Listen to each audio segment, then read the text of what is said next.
So hello everyone, welcome back to my channel BSc rock paper. आज हम अपना new topic cell membrane start करने जा रहे हैं। ठीक है, जो सेल मेम्ब्रेन है इसको अपन प्लाज्मा मेम्ब्रेन भी बोल सकते हैं और ये सेल वॉल के नीचे बीनीथ पाई जाती है। ठीक है, ये जो सिलेक्टिवली परमिएबल होती है, यानी कि जो रिक्वायरमेंट आयंस हैं या एंजाइम्स हैं उन्हीं को सिर्फ अंदर आने देगी।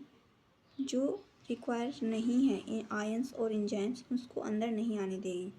इसी वजह से ये सिलेक्टिवली परमिएबल है। ठीक है, फिर यहाँ पे प्रोटीन और लिपिड दोनों होते हैं जो कि सेल टू सेल वेरीज कर सकते हैं। इनका जो कंपोजिशन है यानी कि जो अमाउंट है वो सेल टू सेल वेरी कर सकता है, मतलब किसी में ज़्यादा हो सकता है तो किसी में कम हो सकता है। ठीक है, फिर है जैसे कि हमारी आरबीसी है, आरबीसी के अंदर लिपिड 40% होता है और जो प्रोटीन है वो 52% होगा। वही जो कार्बोहाइड्रेट और जो कोलेस्ट्रॉल है वो हमारा 8% पाया जाएगा आरबीसी के अंदर। ठीक है, फिर है यहाँ पे हमारी माइलिन शीथ होती है जहाँ पर लिपिड का अमाउंट 70 से 80% पाया जाता है। ठीक है, नेक्स्ट है आरबीसी की बारे में बात करेंगे। तो due to less contamination RBC is use to study membrane. RBC को यूज़ किया जाता है मेम्ब्रेन की स्टडी करने के लिए क्योंकि ये लेस कंटेमिनेशन होता है, लेस अमाउंट में पाई जाती है, मतलब कि कंटेमिनेशन कम होता है। ठीक है, आगे हम बात करेंगे जो आरबीसी है उसको 2 टाइप से डिवाइड किया गया है, एक तो इंट्रिंसिक और एक हमारा एक्सट्रिंसिक। ठीक है, इंट्रिंसिक के अंदर इसको हटाना बहुत ही मुश्किल होता है, पार्शली और टोटली इसको मतलब कि बुरी किया जा सकता है। वही ये इजी टू रिमूव, हटाने के लिए बहुत ही आसान होती है, हट जाती है बहुत जल्दी ही। और इसको सुपरफिशियल कहा जाता है क्योंकि ये सुपरफिशियल होती है। ठीक है, फिर हम बात करेंगे यहाँ पर मेजरली हमें फॉस्फोलिपिड देखने को मिलेंगे। ठीक है, फॉस्फोलिपिड मतलब यहाँ पर फॉस्फेट और लिपिड दोनों देखने को मिलेंगे हमें। फॉस्फेट ग्रुप और लिपिड हमें दोनों देखने को मिलेंगे। जैसे ये हमारा है हाइड्रोजन का, ये ऑक्सीजन, ये हाइड्रोजन और ये हाइड्रोजन, ये पार्शियली पॉजिटिव और ये पार्शियली नेगेटिव और ये पोलर टाइप का है।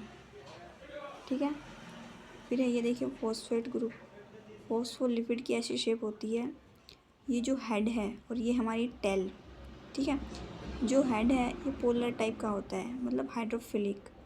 वही जो टेल है वो सैचुरेटेड हाइड्रोकार्बन से बनी होती है, हाइड्रोकार्बन से। ठीक है, ये जो है हाइड्रोफोबिक पार्ट है, मतलब इसको पानी से डर लगता है और इसको पानी से डर नहीं लगता। ठीक है, हाइड्रोफिलिक और फोबिक का मतलब डर, यानी कि ये पार्ट मतलब जो है पानी से डरेगा और ये वाला नहीं डरेगा। ठीक है, फिर ये हमारी फॉस्फोलिपिड की बाई लेयर है, मतलब 2 लेयर्स बनी हुई है फॉस्फोलिपिड की, तभी इसको फॉस्फोलिपिड बाई लेयर कहा जाता है। ठीक है, जैसे ये जो हैं ये हमारे ग्लाइकोलिपिड प्रेजेंट हैं। ठीक है, ये ठीक है ये वाले, और ये जो है ये सिर्फ बाहर की तरफ प्रेजेंट होता है जिसे अपन ग्लाइकोप्रोटीन बोलते हैं। ये जो ऑरेंज कलर से है ये हमारा एक्सट्रिंसिक प्रोटीन, क्योंकि ये तो बाहर की तरफ निकला हुआ है। ठीक है, ये इंट्रिंसिक है क्योंकि ये लेयर के अंदर है।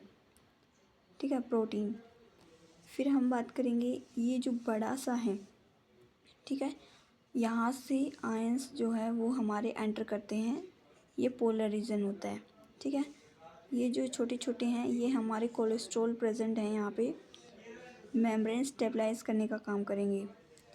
ये कई बार लेटरल मूवमेंट शो करने का भी क्या करते हैं, काम करेंगे, मतलब ये वाला यहाँ जा सकता है, ये वाला यहाँ जा सकता है। ठीक है, ये हमारी फॉस्फोलिपिड की बाई लेयर। ये डायग्राम अगर आपके पेपर में आ जाता है, मतलब कि क्वेश्चन पूछ लिया जाए फॉस्फोलिपिड के बारे में, तो आप ये डायग्राम बना सकते हैं। ठीक है, 3 से 4 नंबर मिल जाएंगे आपको अपने एग्ज़ाम में, अगर 8 नंबर का आएगा तो, और इस लेयर के बारे में आपको बता देना है। फिर ये हमें दिखाया गया है कि आखिर फॉस्फोलिपिड की बाई लेयर से कैसे हमारे आयंस अंदर आते हैं।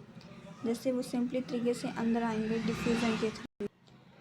फिर ये फॉस्फोलिपिड की बाइलेयर है और ये हमारे आयंस हैं जो कि यहाँ से होते हुए पास करते हुए कहाँ आते हैं, अंदर की तरफ। ठीक है, अब देखो ये नॉन पोलर टाइप का होता है, मतलब इसमें किसी भी एनर्जी की या फिर किसी भी बाहर की एंजाइम्स की या फिर फैसिलिटी की ज़रूरत नहीं पड़ती एंट्री करने के लिए। ठीक है, लेकिन ये जो है यहाँ पर हमें एंट्री करने के लिए कोई ना कोई फैसिलिटी प्रोवाइड करानी होगी, मतलब किसी के सहारे ये आयंस अंदर आ सकते हैं। ठीक है, इस लेयर से होते हुए इस तरफ आ जाएंगे।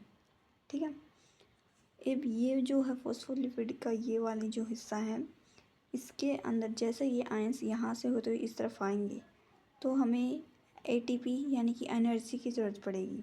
ठीक है, एनर्जी की ज़रूरत पड़ेगी तो इसी वजह से हम इसे एक्टिव बोलेंगे, क्योंकि हमें यहाँ पर एनर्जी की रिक्वायरमेंट पड़ रही है। ठीक है, एटीपी का मतलब है एडिनो ट्राइफॉस्फेट। ठीक है, फुल फॉर्म है ये इसकी। तो ये हमारी फॉस्फोलिपिड की बाइलेयर आप सभी को समझ में आया होगा, आई होप।